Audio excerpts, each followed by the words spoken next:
Salut à tous, ici Reg, je vous prépare une vidéo un peu spéciale aujourd'hui.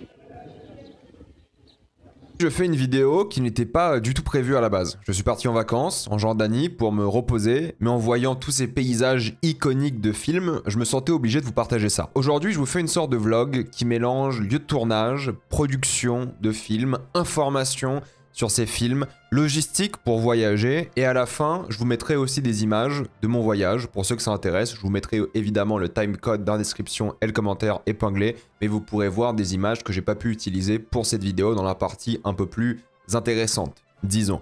Donc ça sera juste, voilà, des extraits. Mais en tout cas, avant, on va plonger dans ce voyage, on va plonger dans la production de films, et c'est vrai que vu que c'était pas prévu à la base, je suis parti sans équipement. C'est pour ça qu'il n'y aura que la voix off et des rushs et images de films. J'ai visité le pays fin mai, et cette vidéo m'a demandé beaucoup de recherches. Je pense clairement que c'est la vidéo la plus longue de la chaîne, donc c'est pour ça qu'elle sort que maintenant, et c'est toujours compliqué de faire des grosses vidéos comme ça, et en même temps de faire les 4-5 vidéos semaine sans même parler des autres réseaux, donc désolé pour le retard, mais on va parler de tout ça. Pour commencer, il faut parler de Petra, ce lieu iconique, cette merveille du monde, rendue célèbre dans le monde du cinéma par Indiana Jones 3. Dans Indiana Jones 3, ils sont à la recherche du Saint Graal, et l'aventure a le droit à son climax ici, devant la trésorerie de Petra. Oui, cette grande porte est la trésorerie, appelée aussi le Casnet. Dans le film, ce n'est pas Petra, mais un lieu fictif nommé Athey où se situe le Graal. Petra, pour le coup, dans la vraie vie, se situe ici, en Jordanie, à environ 3 heures de la capitale, Amman. La trésorerie a été construite par la civilisation des Nabatéens environ un siècle avant Jésus-Christ. D'ailleurs, beaucoup de personnes pensent que Petra c'est ça, mais pas du tout.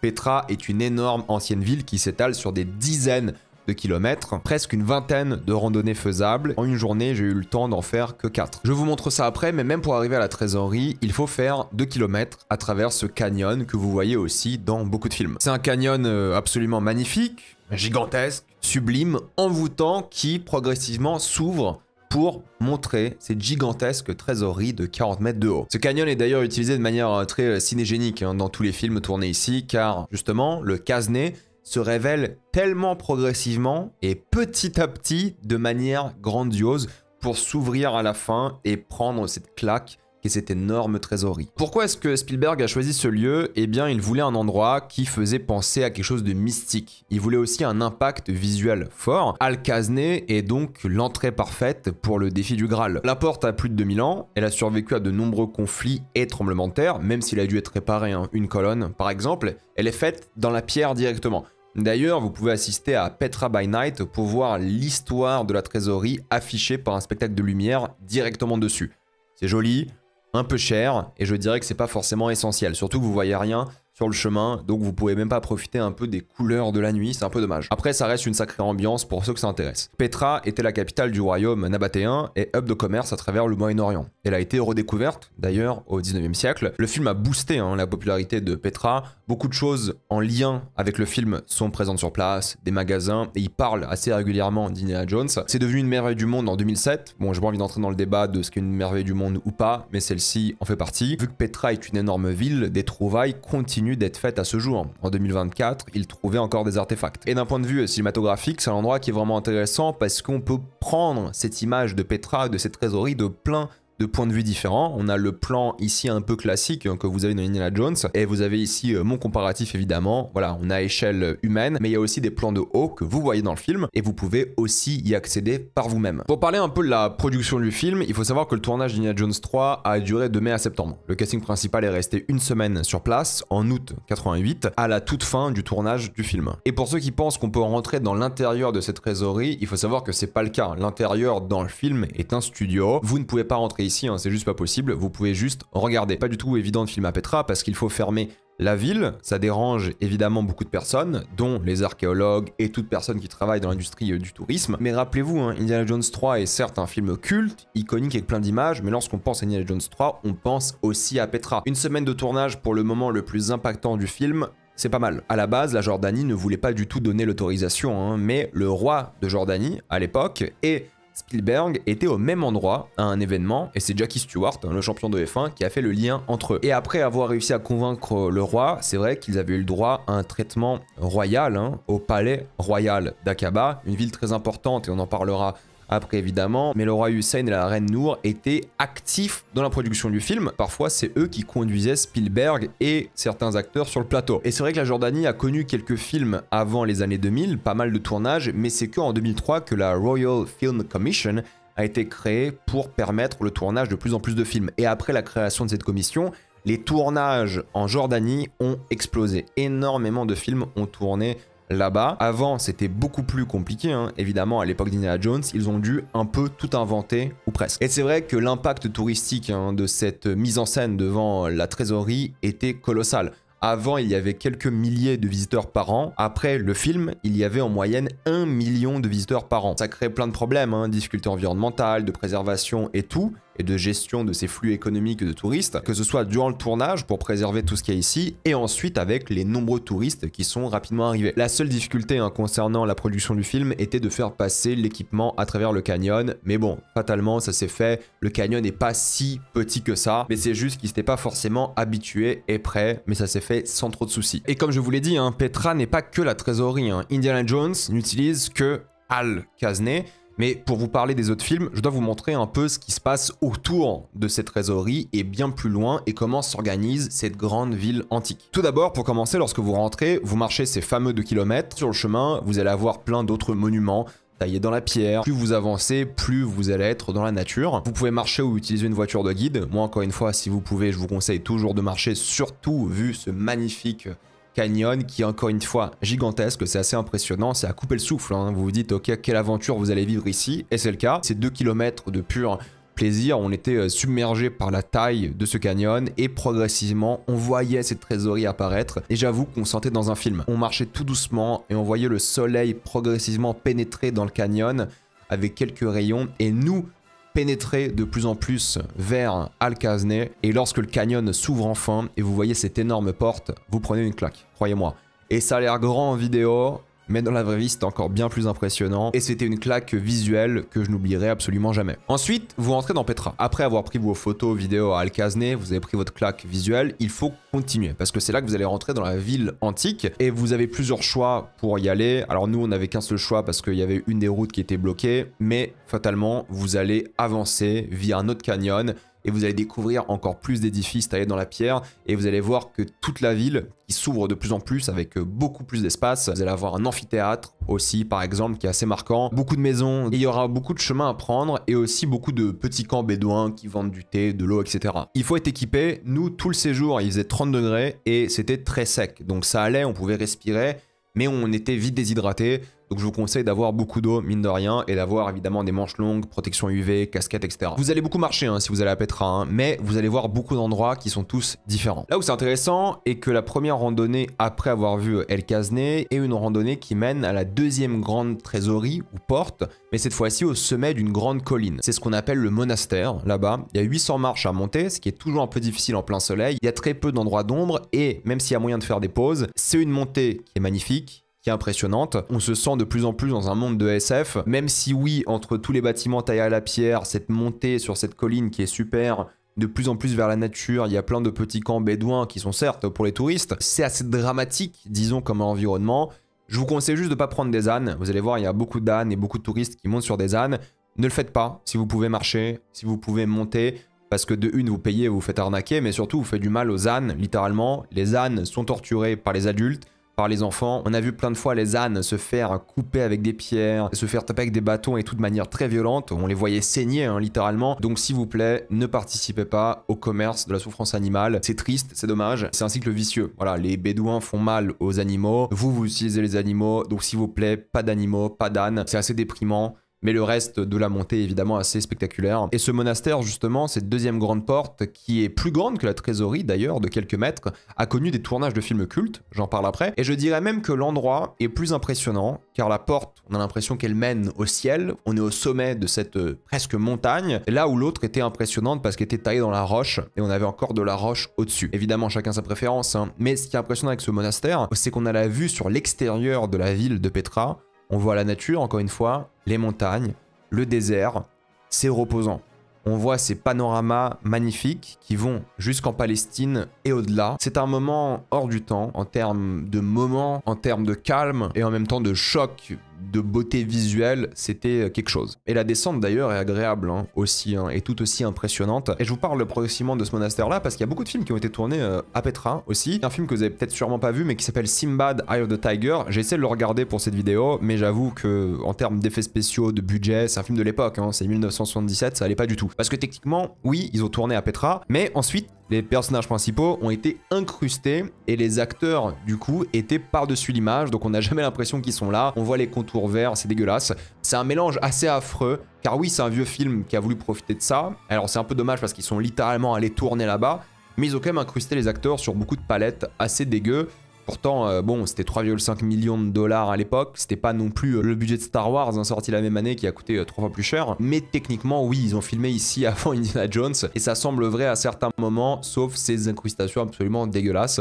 Ce qui est dommage parce qu'ils ont plutôt bien mis en avant ce moment et cette trésorerie parce qu'ils ont compris la force de la trésorerie. C'est le canyon qui s'ouvre vers Alcazne. Et encore une fois, la raison, d'après ceux qui ont fait le film, c'était le mysticisme et le voyage. C'est Simbad, c'est un voyageur. Donc il fallait trouver un endroit qui collait à ça. Et forcément, Alcazne en faisait partie. Un autre film que vous connaissez beaucoup plus cette fois-ci, c'est Transformers Revenge of the Fallen, qui lui a tourné au monastère que je vous ai montré il y a quelques secondes. C'était un tournage assez classique. Il n'y a pas grand-chose à dire. Il n'y a pas eu vraiment de difficulté, sauf monter l'équipement. Mais encore une fois, voilà, la montée est un peu difficile si vous n'avez pas l'habitude. Et ça doit être dur avec de l'équipement. Mais une fois sur place, il y a beaucoup d'espace pour tout l'équipement, pour tous les gens qui travaillaient dessus. Ils n'ont pas beaucoup de scènes au niveau du monastère et la majorité du travail était de l'intégration en effets visuels pour les Autobots. Donc c'est rigolo de voir des Autobots à côté d'un endroit que tu as visité. Et ce qui est intéressant ici, c'est qu'ils n'ont pas beaucoup modifié quoi que ce soit au final. Ils ont juste filmé ici. Alors il y a des corrections de couleurs et tout évidemment, mais ils ont juste entre guillemets ajouté les robots. Donc ils ont quasiment touché à rien parce qu'en même temps ils n'ont pas le droit de toucher à grand chose. J'aime bien les images, j'aime bien la colorimétrie et je trouve qu'ils ont vraiment rendu hommage à cet endroit. Ils ont aussi tourné dans le désert de Wadi Rum, on en parlera après évidemment. Mais c'est marrant parce que Transformers, c'est une saga qui a souvent voyagé pour la simple et bonne raison que c'est stylé. Alors il y a une raison scénaristique évidemment, mais ils ont pris ces endroits parce que c'est stylé et il me semble que le reste de l'histoire, si ma mémoire est bonne, se passe en Égypte. Et il y a plein de films comme ça évidemment qui veulent s'inspirer du Moyen-Orient, comme Aladdin, le remake live action de 2019. Il y a quelques scènes à Petra, même si encore une fois c'est majoritairement le désert de Wadi Rum. On sait qu'ils sont allés à Petra parce qu'il y a des photos de Will Smith par exemple et du cast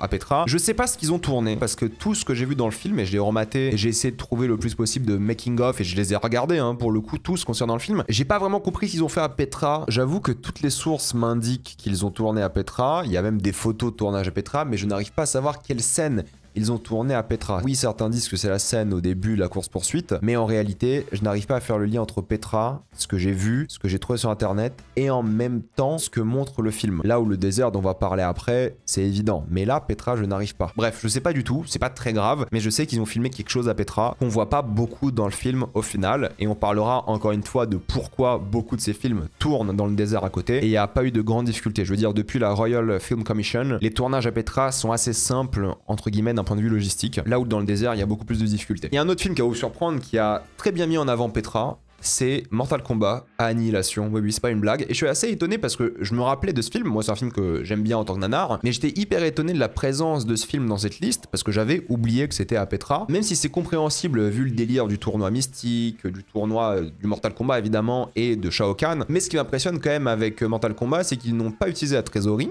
Mais ils ont utilisé les autres tombeaux qui sont présents, que je vais vous montrer dans quelques secondes. Je trouve qu'ils ont des plans assez réussis, voilà, de ces différents tombeaux, de ces portes qui sont pas le classique trésorerie et monastère. Ils ont montré autre chose, ces maisons dans la pierre entre guillemets aussi, ils ont montré le désert. De manière générale, l'immensité du site et de la ville a été bien utilisée, donc j'étais assez étonné. C'est un travail assez impressionnant, même si l'échelle du film est plus réduite que beaucoup de blockbusters. Ils ont bien respecté l'endroit et l'ont mis en valeur plus que leurs personnages, ce qui est assez intéressant la manière dont ils l'ont filmé. Ils savaient qu'ils avaient de l'or d'un point de vue du décor et des visuels, du coup ils l'ont vraiment bien filmé et ça je respecte. Il y a plein de films fantastiques aussi comme la Mummy Returns qui a tourné là-bas, mais plus principalement dans le canyon. En fait, ce qu'ils ont fait, c'est qu'ils ont pris des images du canyon et ils ont inondé le canyon avec de l'eau full CGI. Donc il n'y a pas grand chose à dire dessus, mais oui, c'est le canyon de Petra qui est ici. Donc ils l'ont pas trop mis en valeur parce que c'était pas le but. L'idée c'était d'avoir un énorme canyon, le remplir d'eau et ils ont compris que c'était super cinégénique et qu'il fallait l'utiliser. Un film que moi j'ai découvert récemment et que j'ai vu pour cette vidéo, c'est Samsara. J'avais vu le précédent film du réalisateur et du chef-op Ron Fricke qui s'appelle Koyaanisqatsi, qui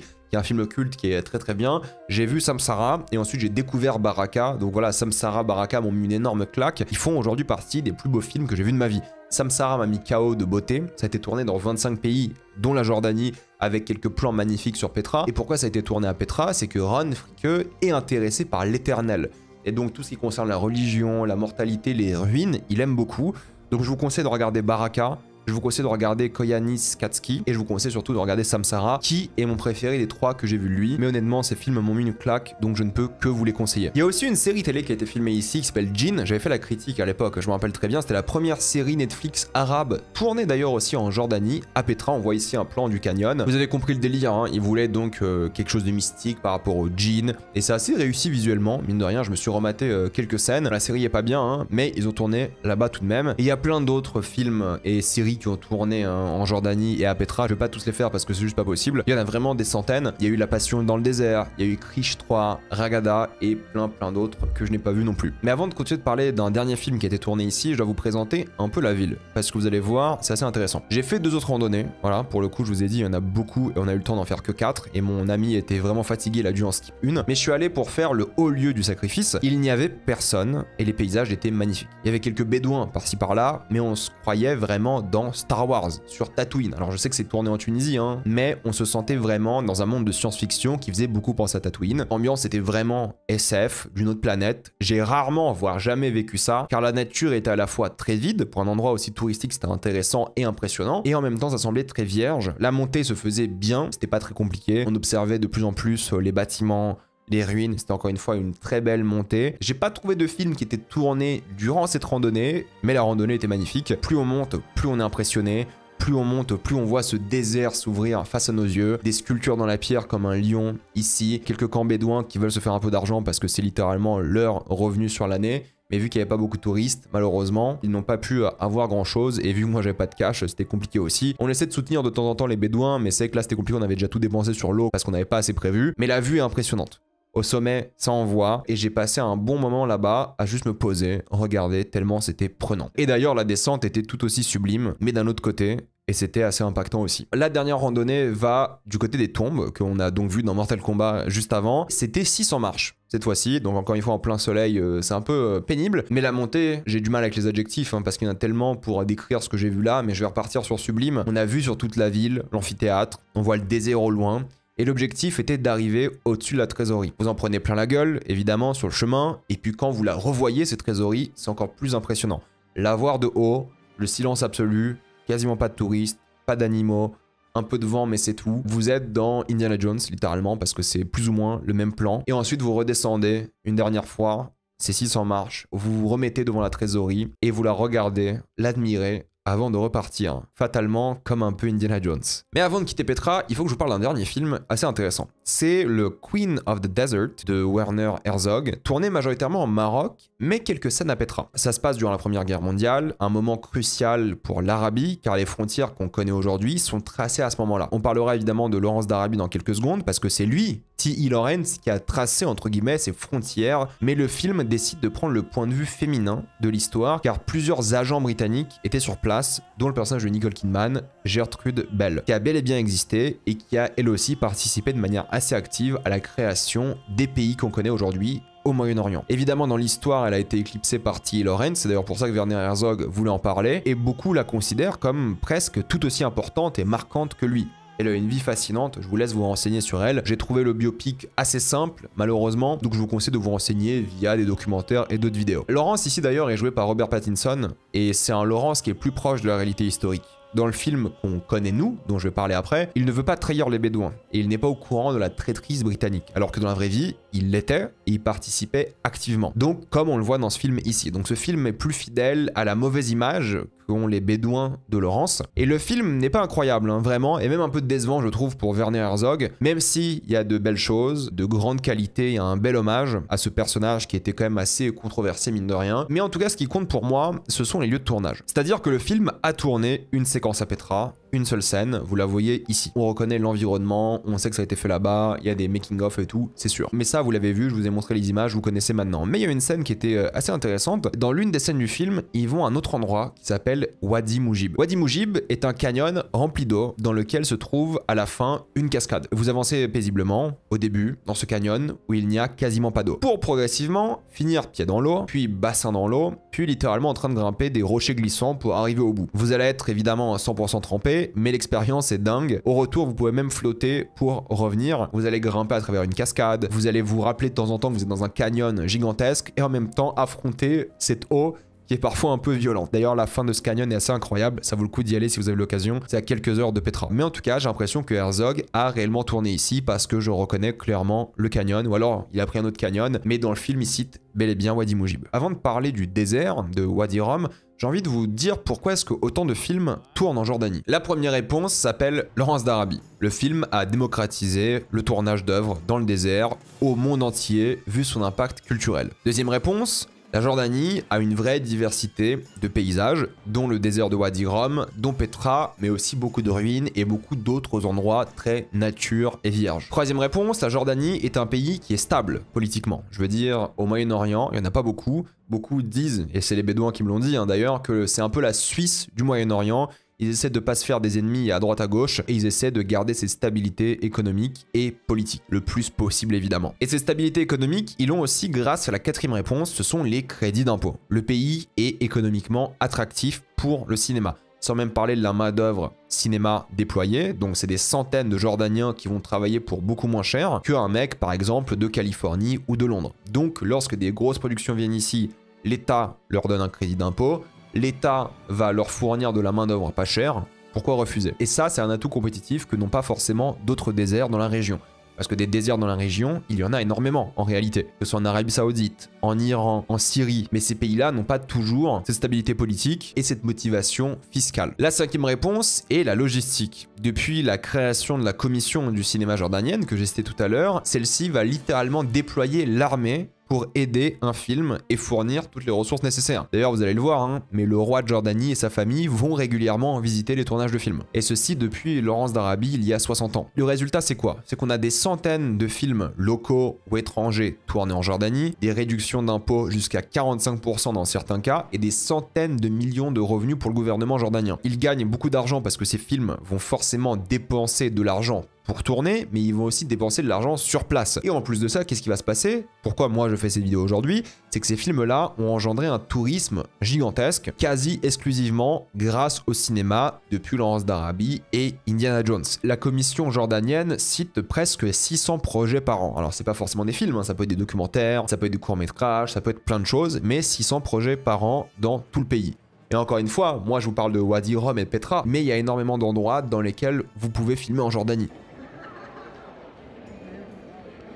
Pour parler maintenant du principal lieu de tournage de cette vidéo, il faut parler du désert de Wadi Rum. Il se trouve au sud du pays et ce désert est utilisé depuis des décennies par de nombreuses productions de films. Après quelques heures de conduite depuis Petra, nous arrivons à un checkpoint et ensuite un point de rendez-vous avec notre guide. Nous avions réservé 3 jours et 2 nuits dans le désert avec ce guide qui est obligatoire et vraiment utile. C'est un guide bédouin dont la famille vit ici depuis des centaines d'années et il pourra vous expliquer l'histoire de la région, vous parler un peu de tout ce que vous voulez, que ce soit cinéma ou autre, mais surtout qu'il vous accompagne d'un point A à un point B, vous offre à manger, vous loge et vous laisse explorer à votre guise durant plein de moments. C'est un super mélange de liberté, culture et découverte. Les 3 jours sont idéaux pour voir la majorité du désert. Pour cette vidéo, cela réduit beaucoup mon exploration. C'est-à-dire que c'était très difficile de trouver à chaque fois l'endroit précis d'un film parce qu'on suivait un guide. Et surtout, c'est difficile de trouver les coordonnées GPS de tournage de film. Mais vous allez vite comprendre que c'est pas très grave et que ces endroits sont quand même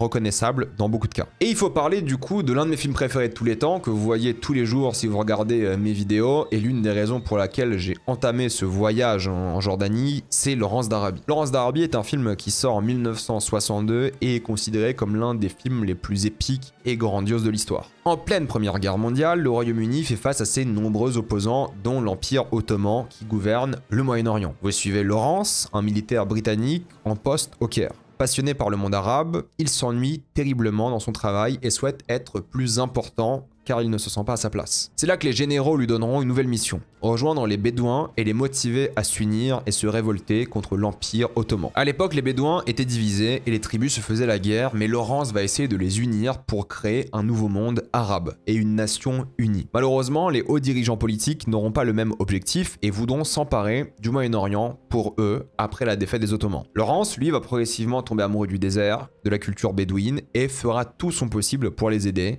Mais avant, il devra parcourir ce désert. Dans ce cas-là, ce désert est celui de Jordanie et de Wadi Rum. Que ce soit dans la vraie vie, parce que oui, ce film est un biopic du vrai personnage qui existait, T.E. Lawrence, qui était vraiment à Wadi Rum, en même temps forcément dans l'histoire du film, mais aussi donc dans ce vlog ici. On va littéralement sur les pas du vrai T.E. Lawrence, en plus d'aller sur les pas du Lawrence d'Arabie du film. C'est assez intéressant parce que Lawrence d'Arabie a été tourné dans plein de pays. Il a été tourné en Espagne, au Maroc, mais beaucoup en Jordanie. On va se concentrer sur la partie Jordanie évidemment. Tous les plans que vous voyez au début furent filmés à Wadi Rum. Tous ces magnifiques paysages, vous pouvez les retrouver en y allant. Pas exactement toujours les mêmes endroits, mais l'ambiance sera identique. Le choix de tourner ici a été fait car Wadi Rum est le mélange parfait de dunes, plusieurs couleurs de sable, jaune, rouge, blanc, et une forte présence de roches et montagnes. Cela donne un côté très cinégénique au film. Les vallées imposent et le désert semble interminable. Pour parler un peu du tournage de ce grand chef-d'œuvre épique, ils allaient passer des mois ici et filmer la majorité du film. Ils ont tourné en Jordanie pendant 117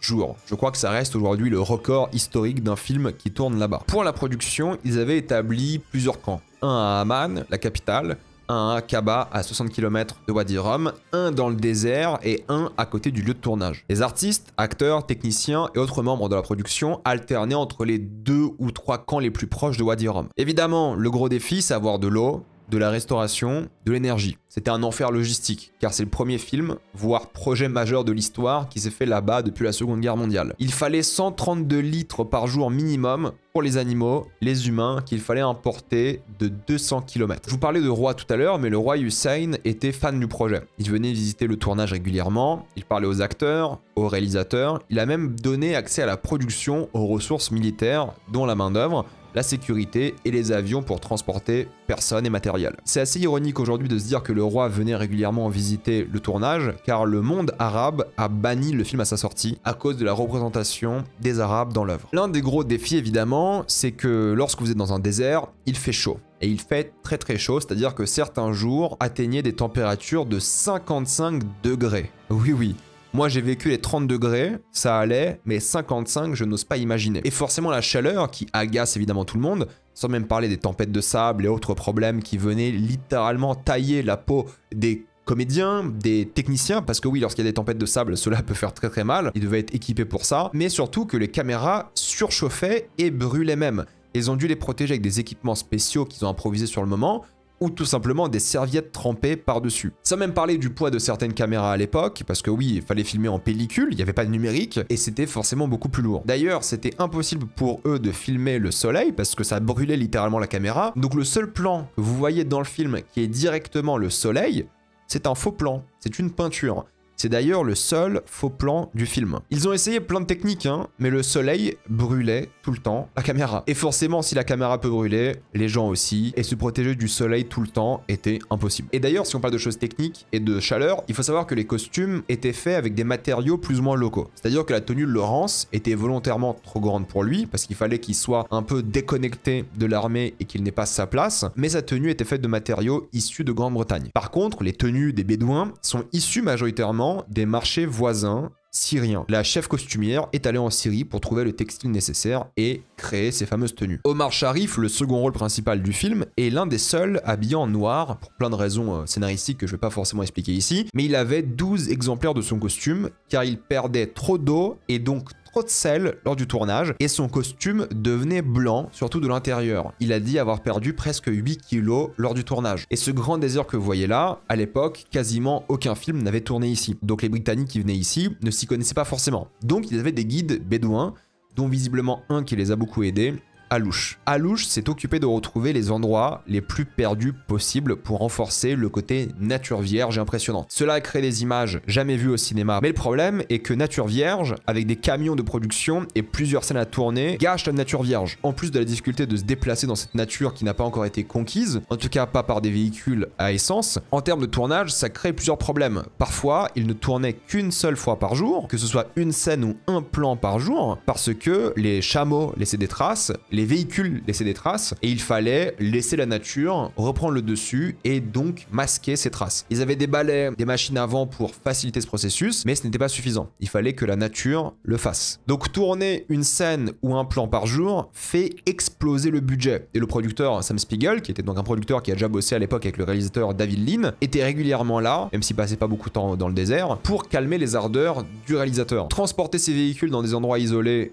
sans route était un gigantesque problème. Faire des travelling caméras nécessitait énormément de préparation, comme montré ici. Ils avaient même un système de poulies pour transporter la caméra beaucoup trop lourde au sommet d'une dune. Si vous avez déjà essayé de monter une dune, que ce soit je sais pas en France comme la dune du Pilat, vous savez à quel point c'est difficile à pied. Donc imaginez-vous porter une caméra par-dessus. Une caméra qui nécessite que 3-4 personnes la portent. Anecdote, ils ont attendu 3 jours pour réussir le fameux plan sur le lever du jour avec le bédouin perdu. La caméra était beaucoup trop difficile à placer et c'était une galère extrême de devoir creuser dans le sable, la mettre dans une boîte, pour la mettre en dessous de là où était le sable réellement. Ils ont essayé pendant 3 jours et il a fallu énormément de temps avant de réussir ce plan. Ils sont allés à plein d'endroits de Wadi Rum, comme montré au début du film, et il y a plein d'endroits comme ça que je ne peux pas pointer, que ce soit dans mes vidéos, mais peu importe, car en fait, d'après moi, ce qui compte, c'est aussi l'expérience. C'est-à-dire que j'ai vécu et j'ai vu des endroits similaires, et vous aussi, vous pouvez. Et le pire, c'est que c'est possible que j'ai vu ces endroits-là, mais vu comment la caméra met en avant ces endroits comparés à la vraie vie, je pourrais pas vous confirmer cela. Vous allez voir quand je vais vous montrer les comparatifs des endroits que j'ai vus qui sont présents dans le film. Par contre, le fameux plan de l'entrée du personnage d'Omar Sharif, entrée iconique, voire peut-être la meilleure entrée de l'histoire du cinéma, ce plan avec la longue arrivée à l'horizon de l'acteur n'a pas été filmé à Wadi Rum, mais un peu au nord-est de ce désert. On n'a pas le lieu exact, on sait que c'est dans les Mud Flats, ils appellent ça, pas trop loin du village de Al Jafar. D'ailleurs, vous voyez ici une sorte de traînée blanche, c'est la production qui l'a mise ici pour attirer l'œil du spectateur. Anecdote aussi, ce plan réaction de Lawrence n'est pas filmé à cet endroit-là, mais est filmé en studio. Pour parler un peu maintenant de mon aventure, nous sommes arrivés en Jeep dans le désert de manière impressionnante. Encore une fois, vous prenez une claque quand vous arrivez là, pour aller vers le premier lieu,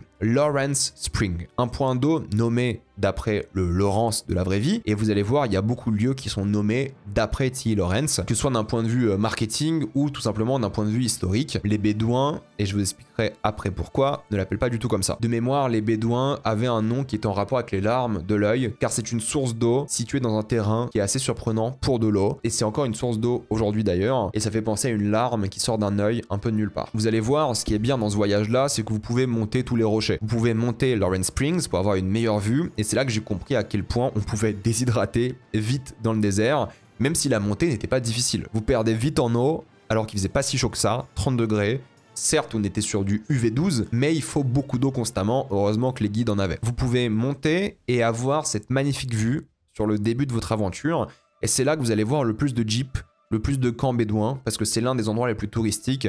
Mais après, plus vous avancez, plus la nature sera vierge. Ici, vous pouvez d'ailleurs repérer les lieux de tournage du film que je vais vous montrer en détail juste après. Et vous vous dites sûrement, attends Reg, ça fait 2 secondes que t'es dans le désert et t'es déjà au lieu de tournage du film. En fait, c'est logique, c'est pour des raisons logistiques. Il y a le village de Wadi Rum, il s'appelle comme ça, Wadi Rum Village, qui est juste à côté, où il y a des hôtels, de l'eau, internet, des douches, de l'électricité, etc., etc. Et pour des raisons logistiques, les productions cinématographiques vont tourner le plus proche possible d'un endroit où on peut se poser. C'était pas le cas à l'époque de Lawrence d'Arabie, mais depuis, beaucoup de films tournent à côté et vous allez voir au même endroit. J'exagère un peu quand je dis ça, mais quasiment, parce que ça simplifie énormément la tâche. Et pour revenir au film, il y a beaucoup d'endroits qui sont similaires à cette scène. Mais dans le film, il parle de Wadi Rum, c'est-à-dire que l'acteur Anthony Quinn introduit Wadi Rum au spectateur. C'est là qu'on se prend en plein visage ce plan culte gigantesque de la caméra qui se rapproche vers le camp. C'est un moment impressionnant avec un nombre de figurants à tomber par terre et évidemment tout est vrai. Ils ont mis 3 semaines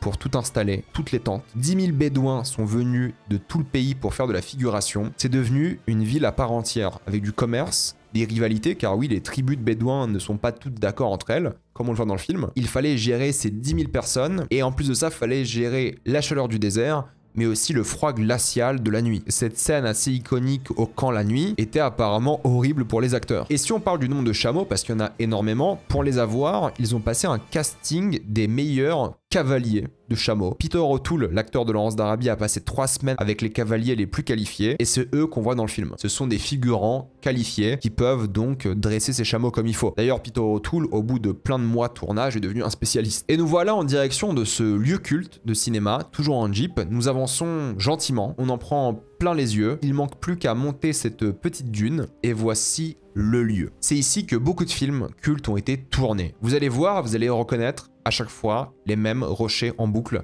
parce que c'est là qu'ils ont filmé quasiment tous les films. Vous avez ici le plan sur le premier rocher. Vous avez ici le plan de Lawrence d'Arabie et vous avez ici mon plan à moi. C'est le rocher iconique du film que vous voyez ici. Vous avez ici un deuxième plan. C'était littéralement à côté. Et beaucoup de scènes en général sont filmées ici pour tous les films. Voici le plan du film et voici mon plan qui est juste là. Vraiment, toute cette séquence a été tournée ici. Je peux mettre plein d'images différentes du film, que ce soit presque au ras du sol, en montrant l'armée, que ce soit ce plan de loin. Évidemment, David Lean capture le désert d'une manière bien plus spectaculaire que moi avec mon téléphone, mais vous le voyez, ce sont les mêmes rochers, les mêmes endroits, même ce plan ici qui est pas exactement le même, vous reconnaissez le rocher. Et cette scène classique qui, dans le film, est Wadi Rum, a été tourné ici. Et vous allez voir, plus on va avancer dans la vidéo, plus vous allez reconnaître les mêmes rochers constamment, parce que ce sont vraiment les lieux de production de quasiment tous les films. Parce que il y a un grand espace pour tout, il y a des dunes, il y a des rochers, il y a des grandes montagnes, il y a tout ce qu'il faut où il faut. Et vu le nombre de rochers différents, de dunes et tout, vous pouvez alterner les plans, donner l'impression que vous êtes parti aux 3 coins du désert alors que vous êtes resté virtuellement au même endroit. Même si la majorité du tournage en Jordanie s'est fait à Wadi Rum, ce n'est pas le cas pour tous les passages dans le pays. C'est-à-dire que le début avec les 2 cavaliers dont Lawrence n'ont pas été filmés à Wadi Rum, mais à Jebel Toubaïk, qui est à quelques kilomètres de Wadi Rum, une centaine environ. C'est à la frontière saoudienne entre les 2 pays. C'était assez loin de là où j'étais, donc c'était très difficile d'y aller et ce n'était pas inclus dans ma visite, car on restait forcément à Wadi Rum, mais tous ces plans de dunes, tous ces plans avec ces pyramides étaient à la frontière saoudienne. J'ai essayé de retrouver ce plan iconique de dunes, j'ai vu plein de sources sur internet et le making of même dire que c'était à Wadi Rum, mais ce n'est pas le cas. C'était vraiment à côté de l'Arabie Saoudite. Et on voit, hein, ces rochers-là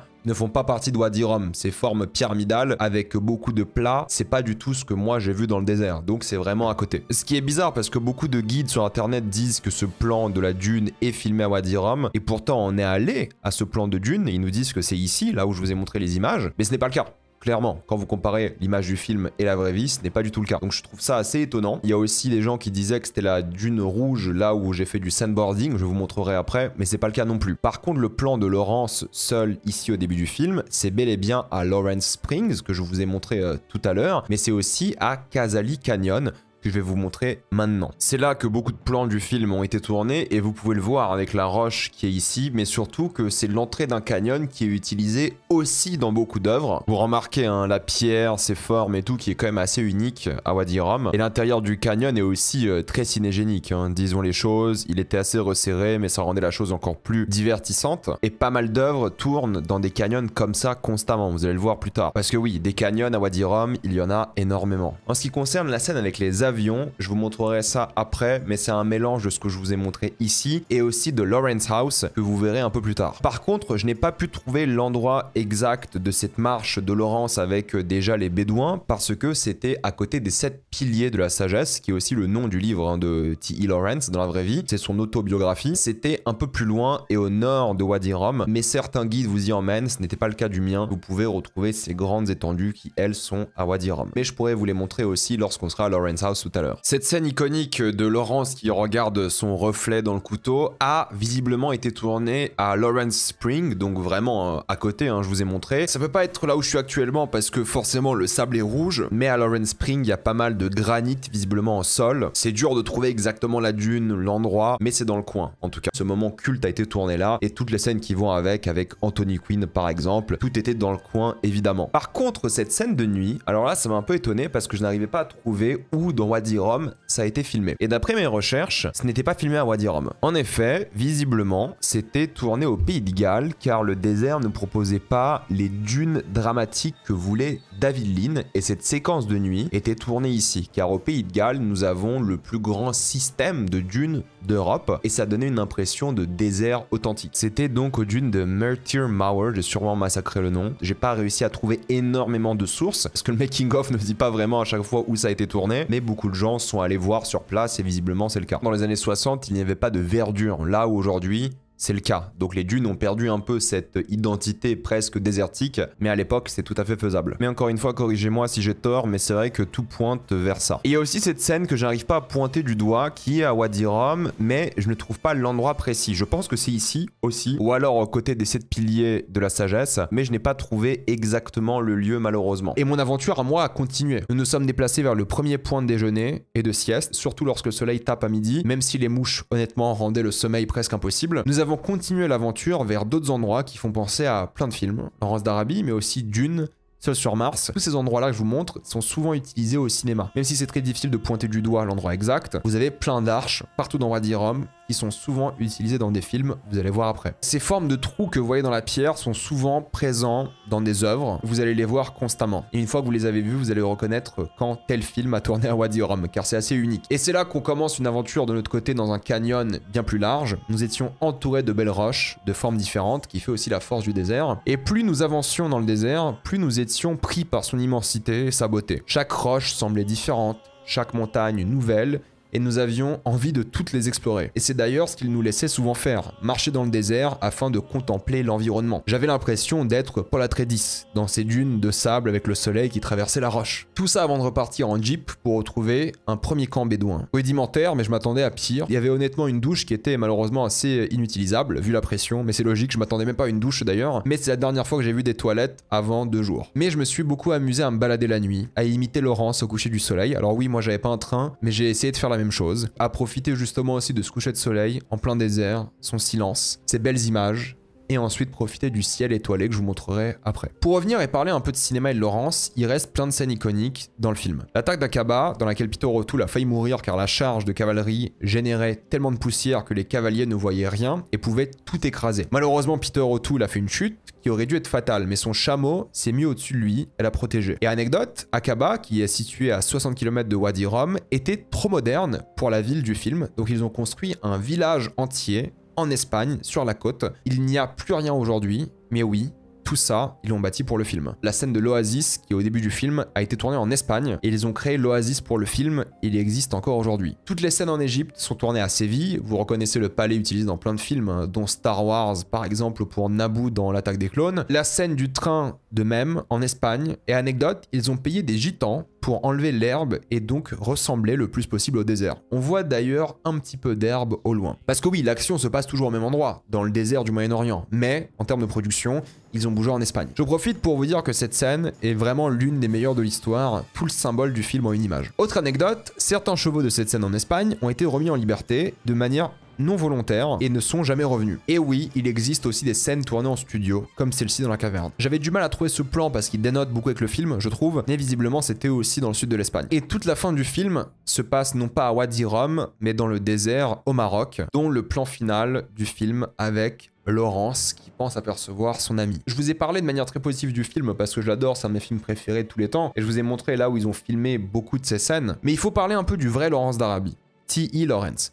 Dans le film, il est vu comme une figure tragique, mais presque victime du Royaume-Uni, autant que les Bédouins. Dans la vraie vie, il était évidemment de mèche avec les Britanniques. Son pays était là pour découper l'Arabie, alors qu'ils avaient promis aux Bédouins un pays uni. C'est en partie à cause de lui que les frontières actuelles du Moyen-Orient existent. C'est à cause de lui et ses politiques britanniques, et français d'ailleurs. Laurence est un héros divin, faux messie tragique dans l'œuvre. Là où dans la réalité, même s'il a uni les Bédouins et il est tombé amoureux des Bédouins et du Moyen-Orient de manière générale, il a aussi massacré les Bédouins avec les frontières. Je cite mon guide lorsque je dis ça, mais il considère Laurence comme l'équivalent d'Hitler pour eux. Il précise bien qu'il n'a pas tué des millions, mais il a détruit les peuples bédouins pour toujours et il a détruit l'Arabie. Laurence a créé des frontières et a divisé des familles entières de Bédouins. Pour aller en Arabie Saoudite, qui se trouve à juste quelques kilomètres de Wadi Rum. Si jamais vous allez en Arabie Saoudite, il faut savoir que le désert est très similaire à celui de Wadi Rum, en tout cas proche de la frontière. Mais les Bédouins jordaniens ont besoin d'un visa,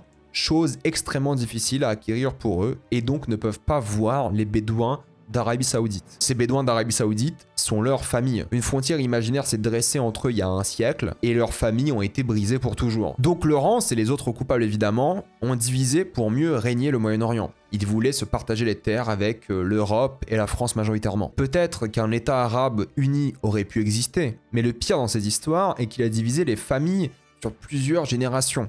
Et ça, les Bédouins ne l'ont jamais pardonné. Pour faire un parallèle avec la Syrie, ce n'est que depuis récemment que les Jordaniens peuvent aller en Syrie sans visa et rejoindre leur famille bédouine là-bas. C'est hyper récent, mais leur famille en Arabie Saoudite, c'est très compliqué. C'est ok d'adorer un film sur un personnage controversé, problématique, détesté par les locaux, mais n'adorez jamais une personne, peu importe qui elle est. Vous avez le droit d'adorer un film, une histoire et tout, mais une personne, jamais. Encore moins quelqu'un autant embelli, contrairement à la réalité. Je voulais en parler un petit peu parce que je trouve que c'est important, parce qu'on parle du film et je l'adore, mais je voulais pas que vous ayez une image positive du vrai Laurence d'Arabie. Je me suis maté beaucoup de documentaires sur lui, beaucoup d'histoires. Il avait des problèmes, clairement, et il y avait peut-être une once de lui qui était humaine et loyale aux Bédouins, mais la vérité, c'est qu'il a été avant tout loyal au Royaume-Uni. Certes, il a beaucoup regretté, comme on l'a vu dans son livre, les 7 piliers de la sagesse, mais il a fait ce qu'il a fait. Et le Royaume-Uni, et la France d'ailleurs, ont fait ce qu'ils ont fait au Moyen-Orient. Pour faire une pause et parler d'autres films qui ont été tournés à Wadi Rum, il y en a trop pour les citer, c'est vrai. Mais voici quelques-uns sur lesquels je vais pas forcément approfondir. Passion in the Desert,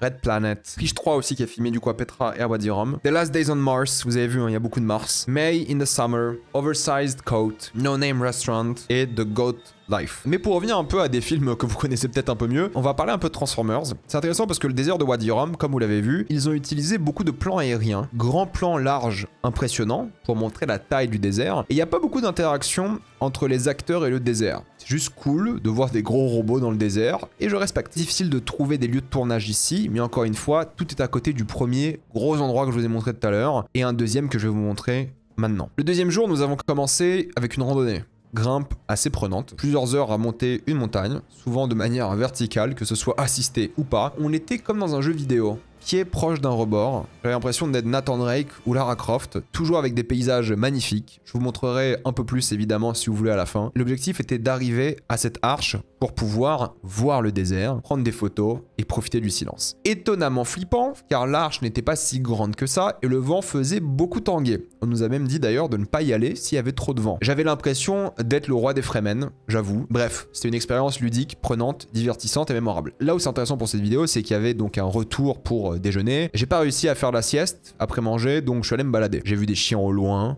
j'ai vu des bédouins. J'ai même essayé de tourner une intro que j'ai pas gardée au final. À parté, l'outil de gommage du son du Google Pixel Pro 8 est assez impressionnant. D'ailleurs, c'est aussi le téléphone que j'utilisais pour tout filmer. Pareil pour l'introduction de cette vidéo, j'ai pris un son complètement modifié. On a fait une autre pause pour grimper un caillou, voir une ancienne maison abandonnée dans la roche. Et c'est en prenant le Jeep une dernière fois qu'on a rejoint un endroit qui était hyper important et qui a encore un lien avec le cinéma et Laurence d'Arabie. Il se situe proche du premier spot que je vous ai montré, où quasiment tous les films tournaient, et c'est logique car nous sommes à la maison de Laurence. Lawrence House. C'est la vraie maison dans laquelle a vécu le vrai Lawrence T.E. Lawrence. Et c'est là qu'ils ont filmé beaucoup d'autres scènes du film. Vous pouvez reconnaître le rocher juste là et cette façade blanche qui revient dans énormément de films. C'est les deux endroits majeurs facilement reconnaissables. Le premier spot de tout à l'heure et ici le deuxième spot. Puis évidemment vous pouvez grimper comme tous les rochers et profiter encore plus de la vue. Toujours magnifique. Et si vous regardez l'horizon de certains de ces plans que j'ai pris, vous remarquez vraiment les lieux de tournage au loin de Laurence d'Arabie et d'autres films. Que ce soit en direction des 7 piliers de la sagesse et autres, l'espace qu'il y a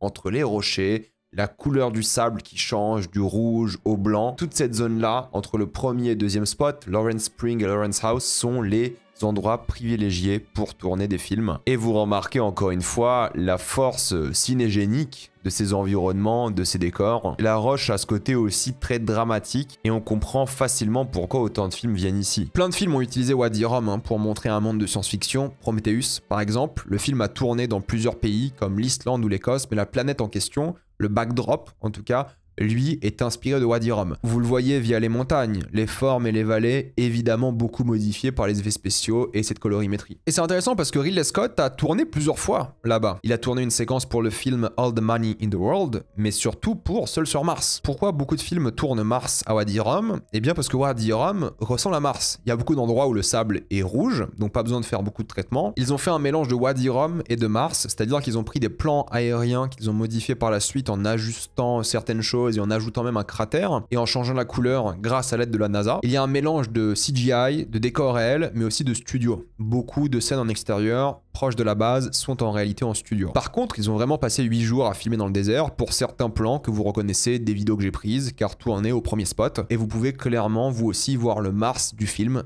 dans la vraie vie. Ils ont embauché une centaine de locaux et comme pour tout projet récent, ils ont dû respecter la charte environnementale et aussi les critères de l'UNESCO. La chaîne YouTube officielle de la Commission de la Jordanie partage ce genre d'informations avec des statistiques assez régulièrement. Par exemple, ils ont passé 5400 nuits d'hôtel au total pour le film. Car oui, ils ont tourné 8 jours, mais il y avait beaucoup de préparation en amont. Ils ont dormi dans des camps bédouins que vous reconnaissez peut-être dans certaines de mes vidéos car on dirait Seul sur Mars. Voilà, c'est fait exprès. Si on reste dans le blockbuster américain, il faut parler du remake live action d'Aladdin qui a filmé le désert à Wadi Rum, comme je vous l'ai dit. La motivation était évidente, de retrouver le monde autour d'Agrabah, donc ils ont filmé à Petra, mais surtout ici. Et c'est reconnaissable, une fois que vous avez vu les images, vous reconnaissez rapidement Wadi Rum partout dans tous les films. Encore une fois, il y a un mélange d'effets spéciaux pour amplifier certains critères, comme les dunes, et même changer la colorimétrie, ça c'est normal. Mais ils ont tourné à Wadi Araba, qui est à côté, et Wadi Rum, mais c'est très similaire en termes de géographie et même géologie. Ils hésitaient beaucoup entre plusieurs déserts, mais c'est la Jordanie qui a motivé le studio, comme je vous l'ai dit précédemment, avec toutes ses motivations fiscales et financières.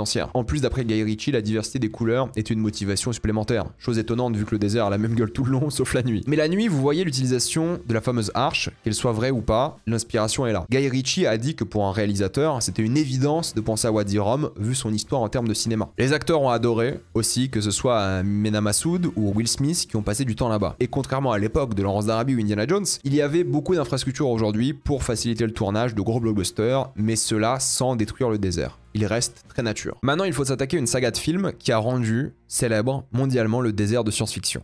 Star Wars. Et oui, on sait tous que Star Wars a beaucoup tourné en Tunisie, à Tataouine, mais les suites ont utilisé Wadi Rum en commençant par Rogue One. Le tournage était international, Islande, Maldives, en passant par les studios historiques du Royaume-Uni. La planète de sable du film, Jeddah, est une version modifiée de Wadi Rum pour les plans larges. Ils ont ajouté même la statue, vous savez, en ruine du Jedi, et évidemment la grande forteresse. Vous revoyez d'ailleurs ici les fameuses arches bien présentes dans le désert, et ce sont des vrais plans que vous voyez ici et que je vous avais aussi montré tout à l'heure. Les acteurs étaient présents sur place et comme d'habitude, ils ont adoré. Vous allez voir, beaucoup de réalisateurs, acteurs adorent le désert. Et ils avaient l'impression d'être dans le désert de tous les Star Wars et ça faisait pour eux aussi très science-fiction. Et si on parle de Star Wars, il y en a un qui a filmé une grosse séquence là-bas, c'est Rise of Skywalker et on peut ne pas aimer le film, on est d'accord, on peut dire ce qu'on veut sur le film, bien sûr, mais le tournage en Jordanie était l'un des plus ambitieux de films récents, avec Dune par exemple. D'ailleurs, les deux productions ont dû se mettre d'accord pour ne pas tourner au même endroit parce qu'ils tournaient virtuellement au même moment. Et en termes de mise en scène, il faut admettre que le désert de Wadi Rum est bien montré ici, c'est très généreux par rapport à cette géographie et c'est une grosse partie du film. On reconnaît la roche,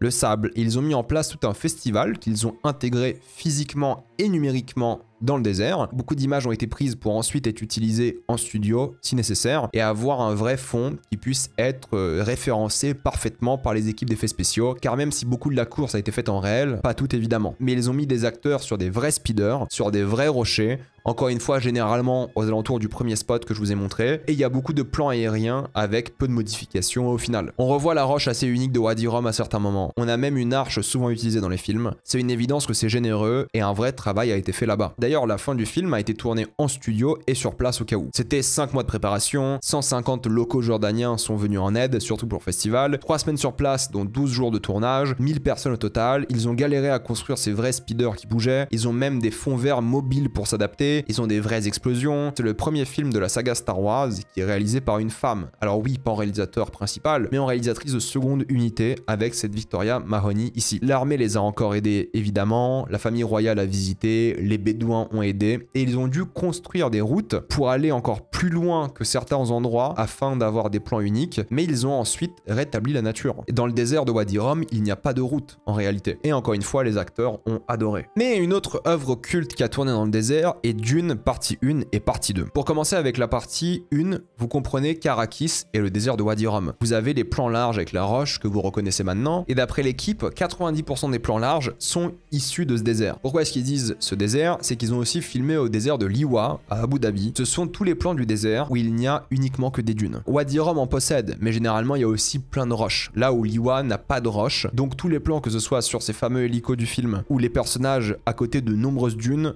c'est surtout Abu Dhabi. La force du film est justement de mélanger les deux déserts, et trois d'ailleurs dans le deuxième film, pour donner cette impression d'un seul monde cohérent. Évidemment, il y a de l'ajout de roches et de villes en effets spéciaux pour certaines scènes, mais les Fremen sont filmés à Wadi Rum, vous voyez la roche avec ses trous et des plans que vous avez déjà vus dans plein de films auparavant. Là où Dune est un peu différent, et qu'ils ont beaucoup filmé sur les roches en question, au lieu de les utiliser comme décor. Les Fremen vivent entre les roches, ils sont peu présents sur le sable, car le sable attire les vers géants. Vous avez donc beaucoup de panoramas qui mélangent les deux déserts, et les personnages transitent d'un désert à un autre par le montage, mais la majorité se passe sur les roches que les personnages escaladent, et là où les Fremen vivent de manière générale. C'est justement ce mélange de dunes et de roches qui fascine Villeneuve. Ils ont beaucoup tourné de nuit et le matin très tôt pour éviter la chaleur, car forcément ces films sont toujours tournés en été pour plein de raisons logistiques, mais aussi pour avoir le plus de soleil possible. La lumière est évidemment cruciale pour un film, et vous le voyez, le combat final à la fin se passe sur ces roches. La majorité des scènes de Dune 1, d'après mes recherches, étaient tournées à deux endroits, à côté du plateau de Dissa, et donc tout ce qui concerne les 7 piliers de la sagesse auxquels je n'avais pas accès. C'est là que vous avez toutes les scènes plus ou moins en canyon et la scène de combat, et plein de scènes aussi à côté de ce que je vous ai montré tout à l'heure, là où Laurence d'Arabie a beaucoup filmé au premier spot. Comme d'habitude, la famille royale est venue pour le tournage, a aidé avec la logistique, l'armée, et ont même autorisé pour la première fois, visiblement, des hélicoptères la nuit. Denis Villeneuve a choisi le désert, c'est lui qui voulait y être. D'ailleurs, ce désert s'appelle la Vallée de la Lune. La raison est que Denis Villeneuve avait déjà tourné des films en Jordanie, des documentaires, incendies, pas dans le désert,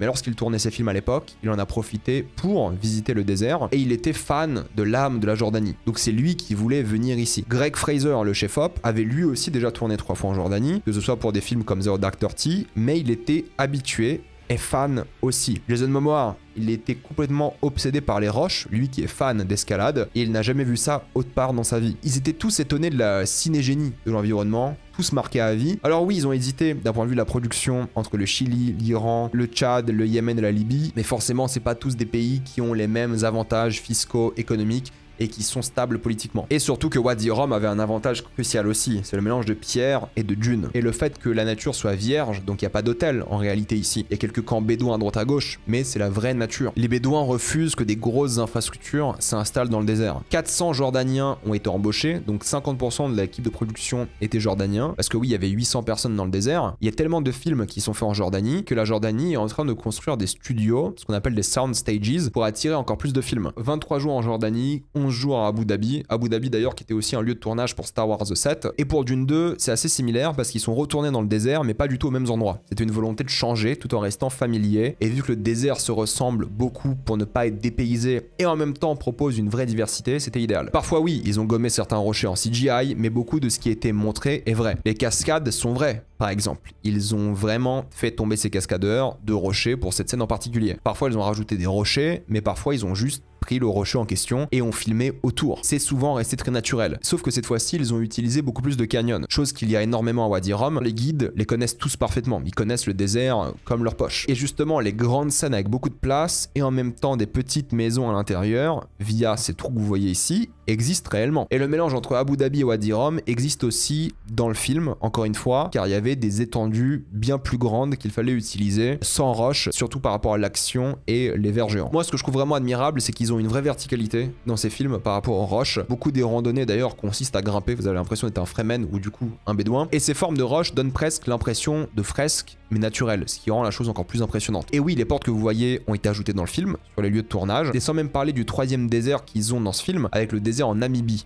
Oui, le personnage d'Anya Taylor-Joy et l'équipe est réellement allé en Namibie pour aller filmer ce désert qui touche la mer. Et cette scène iconique du film a visiblement été tournée sur place, ce qui m'a un peu étonné. Je pensais que c'était un studio, mais apparemment c'était pas à Wadi Rum, mais plutôt à Liwa. Ce qui me surprend aussi parce que j'ai pas trouvé d'image ou de making-of exact par rapport à ça. Mais oui, visiblement c'est vrai. Et si on parle de studio, ils ont créé un nouveau système de fond vert avec les sand screen. C'est des écrans de VFX qui, au lieu d'être verts, sont couleur sable afin de mieux refléter la lumière et les rendre compatibles aussi pour pour les équipes d'effets spéciaux. En termes de logistique, c'est évidemment compliqué. Lorsqu'il n'y a pas d'accès à la route, comme ici, il fallait monter de l'équipement sur de la roche, et ça c'est un vrai défi. C'est aussi pour ça qu'ils ont construit la porte à un endroit où il y avait une sorte de route, plus ou moins, parce que sinon beaucoup de scènes nécessitaient de grimper sur des rochers, dont le grand rocher qui existe ici. Il fallait s'abriter du soleil, comme d'habitude, il faisait très chaud encore une fois, et trouver des endroits pour filmer comme cette nouvelle arche. Et la difficulté augmente au milieu des canyons, en termes de sécurité, car les acteurs devaient faire attention, c'est pas possible de les attacher, et surtout en termes d'espace. Déjà que les acteurs Fremen étaient serrés, mais faire passer tout le reste était une vraie tâche. Quelques anecdotes, tant qu'on y est, ils avaient des bouteilles de sable pour être sûr que ça matchait en termes de couleur d'un endroit à un autre s'il y avait du montage à faire entre les deux scènes. Ils devaient, comme Lawrence d'Arabie, attendre que les traces de pneus disparaissent, et l'éclipse que vous voyez dans le film est vraie. Une éclipse de 30% qui a eu lieu en plein tournage, donc ils l'ont filmé. Et oui, c'est une vraie éclipse, même si j'imagine que pour la scène, en termes de timing, c'est pas la vraie éclipse qu'on voit, à vérifier. Mais oui, en tout cas, ils ont un plan d'une vraie éclipse, ça c'est sûr. Et encore une fois, vu que ce sont de nouveaux endroits, ils avaient une vraie difficulté à ramener la chaleur la nuit,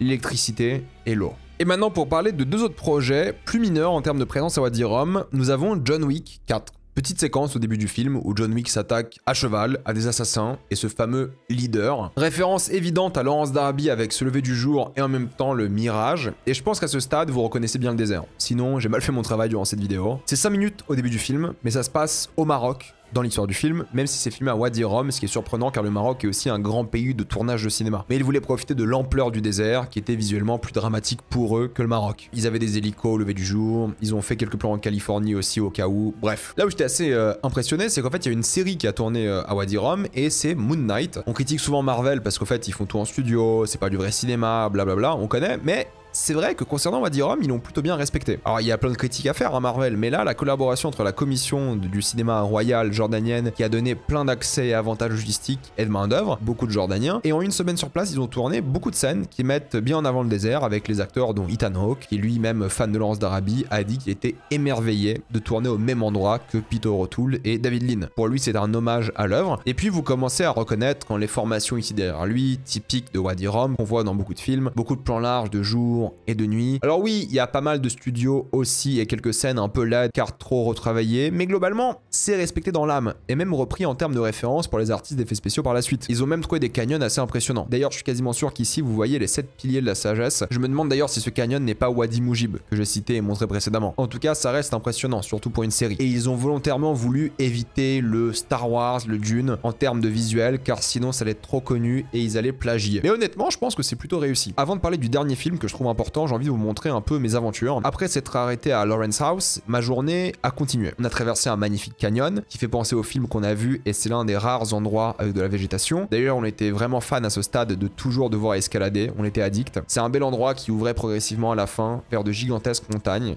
et regardez la couleur du désert, du sable, du soleil. C'est là qu'on a fait un peu de sandboard, précision importante. Monter cette dune était la chose la plus difficile et physique qu'on a faite lors de ce voyage. On dirait pas, mais si vous avez déjà monté des dunes, vous savez à quel point c'est compliqué. Mon pote a réussi d'ailleurs à faire du sandboard, mais moi je me suis clairement cassé la gueule. En continuant l'aventure en jeep, devant ces magnifiques paysages, nous nous sommes posés pour admirer le coucher du soleil sur ce magnifique désert. C'est là que nous avons rejoint notre camp de nuit pour dormir à la belle étoile. Évidemment en vidéo je peux pas vous montrer grand chose car trop sombre, mais c'était agréable de dormir, voir le ciel étoilé. Et voici quelques photos que j'ai quand même réussi à prendre avec mon téléphone. On ne voyait pas aussi bien dans la vraie vie, mais c'était quasiment ça. Je n'ai jamais vu la Voie lactée comme ça. Il n'y avait aucune source de lumière à l'horizon, juste nous, l'obscurité, le froid et la beauté du désert. Le dernier jour, nous faisions encore un peu de route pour aller le plus loin possible. Nous retrouvions ces beaux décors, quelques chameaux de temps en temps, mais surtout ces grandes plaines du désert qui nous ont hypnotisés pendant 3 jours. Tout ça pour arriver à une dernière randonnée sur des roches assez impressionnantes qui comme d'habitude étaient là pour être grimpées. Et nous avions accès à l'horizon infini. Nous étions complètement subjugués par la dimension qu'on voyait. On apercevait quelques bédouins au loin avec leur bétail. C'était assez drôle à voir car nous avions l'impression qu'il n'y avait absolument rien sur des dizaines de kilomètres à la ronde. Juste le désert, pas une ville, pas un village, même pas un campement bédouin. Et il y avait quand même des gens. Tout ça entouré par des roches dramatiques, encore une fois sublime. On comprend de plus en plus pourquoi ces films sont venus tourner ici. C'est des décors tellement gigantesques et voir cette roche tracée nous faisait quelque chose. Nous étions montés dans la Jeep pour une avant-dernière activité, du sandboarding que notre guide bédouin faisait beaucoup mieux que nous. Cette fois-ci, même moi j'ai réussi. Une fois assis, mais une fois debout. Il y a pas mal d'inscriptions anciennes, un peu partout dans Wadi Rum. Je vous montre des inscriptions ici, présentes sur les murs depuis très longtemps. Notre activité finale était un dernier petit moment de grimpe dans un canyon pour y arriver. Tout ça pour avoir peut-être la meilleure vue du voyage. Ces montagnes devant nous, ce sable rouge.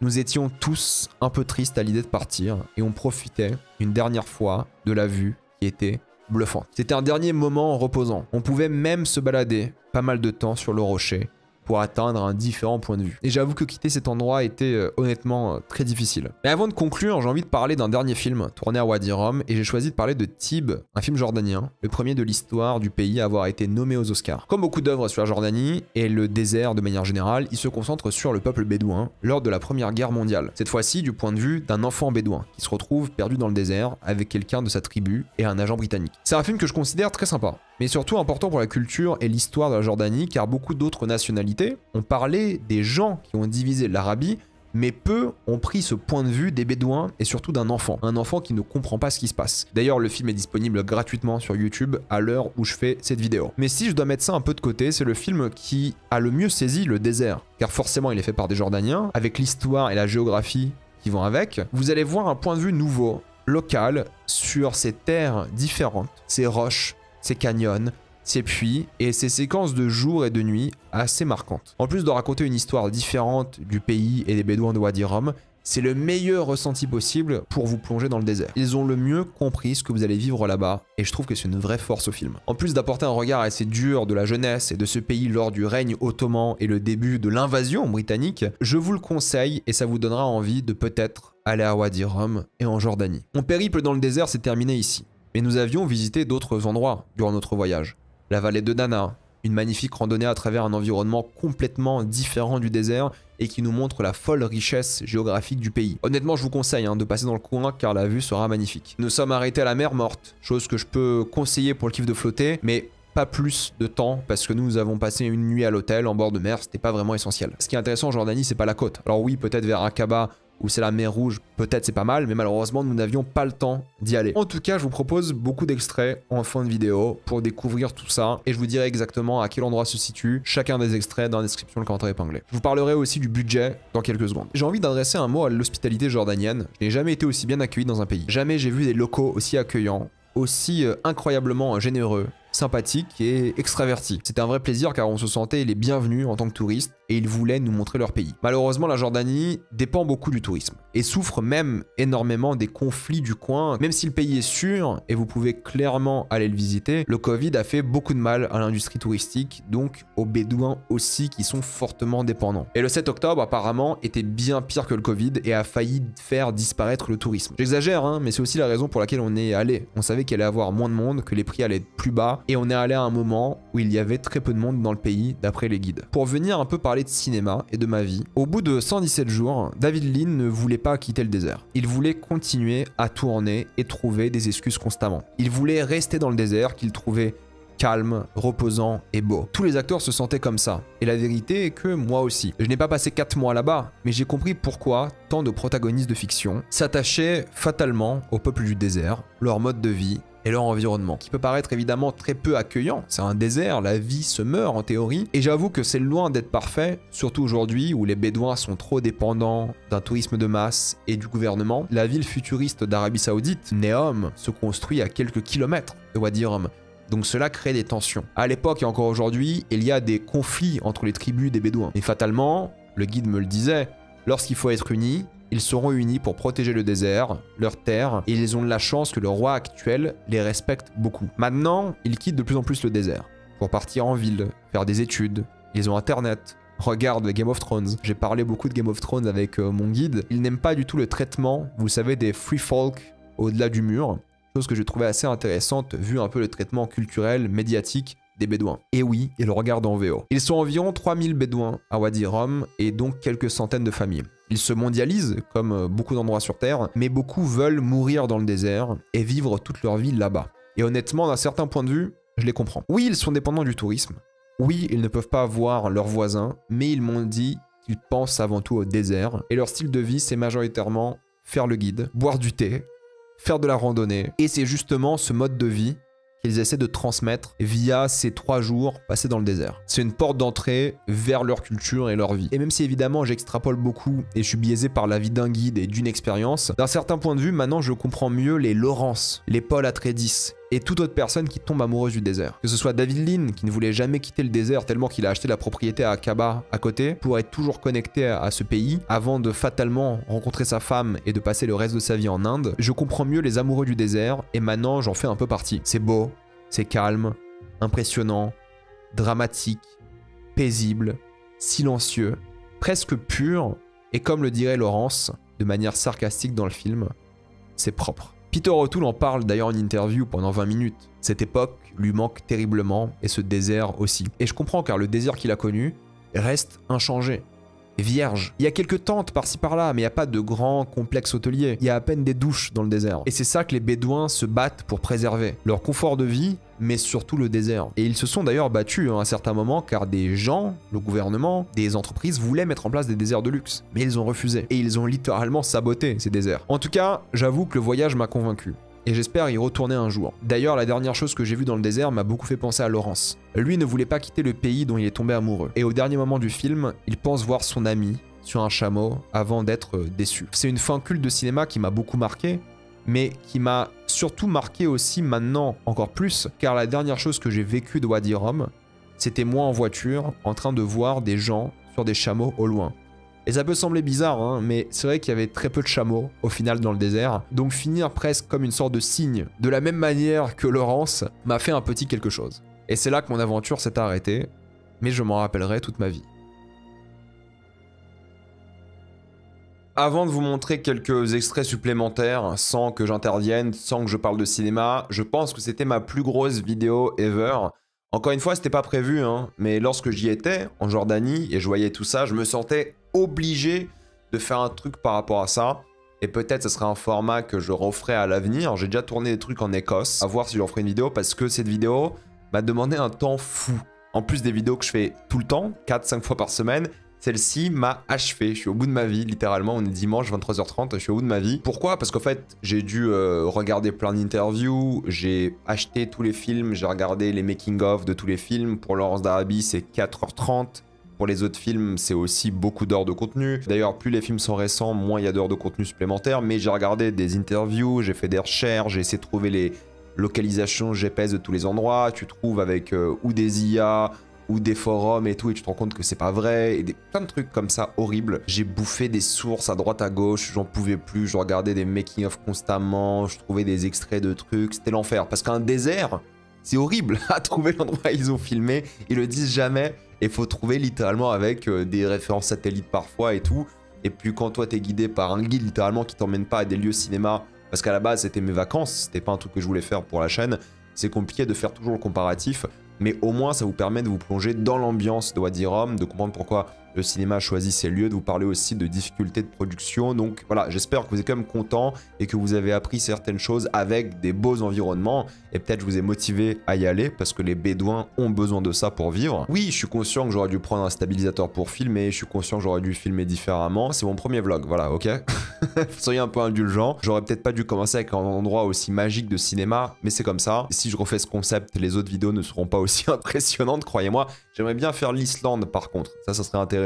Mais vu le nombre de films tournés en Islande, je pense que ça me prendrait aussi des mois de travail, en sachant que là je suis revenu de Jordanie début juin. Alors la vidéo est prête depuis début août, mais je l'ai sortie en ce moment parce que ça m'arrangeait en termes de timing. Pas sûr que la vidéo sur l'Écosse sorte tout de suite ou sorte tout court, à voir si j'ai des choses intéressantes à vous montrer, ou alors ça sera une vidéo en petit format quoi, 10-15 minutes max, non pas 1 heure et quelques. Mais c'était cool au final, parce que même si je suis au bout de ma vie, j'ai appris beaucoup de choses. Le voyage était évidemment incroyable, peut-être le meilleur que j'ai fait de ma vie, et mélanger justement cette passion du voyage et du cinéma était super, personnellement. Un grand merci évidemment à mon pote Thomas, que vous voyez beaucoup sur les vidéos, le blond, hein, c'est lui. So, c'est lui qui m'a beaucoup filmé, donc un grand merci à toi, So, Thomas, si tu regardes ces vidéos, je sais que tu le regardes. Je te crédite officiellement à la production de cette vidéo. Tu étais directeur photo, caméraman, producteur, en ce que tu veux. J'ai évidemment mis toutes les sources dans la description, le commentaire épinglé. Il y a beaucoup de sources d'interviews et autres, mais la majorité c'est des making-of, honnêtement. Parfois il y a des youtubeurs qui font des remixes et des compilations de making-of, et c'est utile, donc parfois il y a tout sur YouTube. Hein. Prometheus, il y avait le cas, il y avait 3 heures et quelques à regarder. Rise of Skywalker, c'était ça aussi. Et souvent, il faudra le DVD, le Blu-ray, ou alors trouver avec un autre moyen. Clin d'œil, clin d'œil. Laurence d'Arabie, j'ai vu qu'il y avait un mec qui a fait 2 heures dessus, mais les bonus, c'est 4h30. Donc il y a un moment, les bonus sont plus intéressants. Et il y a tout un passage d'un mec qui était production designer dans le désert, et sur tout le film d'ailleurs, qui en parlait avec beaucoup de nostalgie. C'est une vidéo assez triste à regarder et c'est pas disponible sur YouTube. Il faut acheter le Blu-ray. Il est là, achetez-le. Et pareil, j'ai le Dune, j'ai le Seul sur Mars, etc., etc. Avec un peu de chance, il y aura des choses intéressantes sur YouTube. Mais si vous êtes vraiment fan de cinéma, vous êtes intéressé par la production de films et tout, il faut acheter les Blu-ray et vous tapez les bonus. Surtout que les vieux films qui ont le droit à plein de rééditions, comme Laurence d'Arabie, ils ajoutent des bonus à chaque réédition, donc ça c'est génial. Pour parler un peu de budget, j'en ai eu pour 1000 € en une semaine.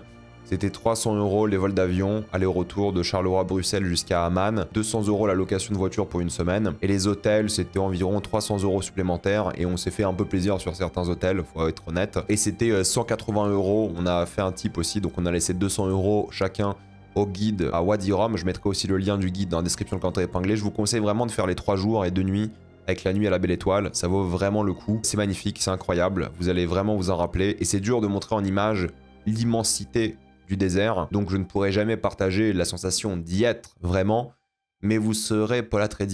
Vous serez, si vous voulez, Rey Skywalker, vous serez Laurence d'Arabie. En tout cas, moi en mai, en m'y prenant quoi 6 semaines à l'avance, j'en ai eu pour 1000 €. Voilà, la bouffe ça coûte que dalle, hein. On mangeait pour 1 €, des vrais plats pour 1 € dans certains endroits. Et parfois c'était 2-3 € le plat. Je crois que c'est le pays le moins cher que j'ai fait en termes de bouffe. Donc moi, et c'est une expérience personnelle, hein, en me faisant un peu plaisir, j'ai dépensé 1000 € pour une semaine. Les 1000 € les mieux dépensés de ma vie, croyez-moi. Donc là, je vous mettrai des images de tout ce qu'on a fait, de Wadi Moujib à Dana, à Petra, à Wadi Rum, sans parler, juste les extraits avec le son. Je vais peut-être couper quelques trucs où on parlait par-dessus, sauf si c'est un peu rigolo.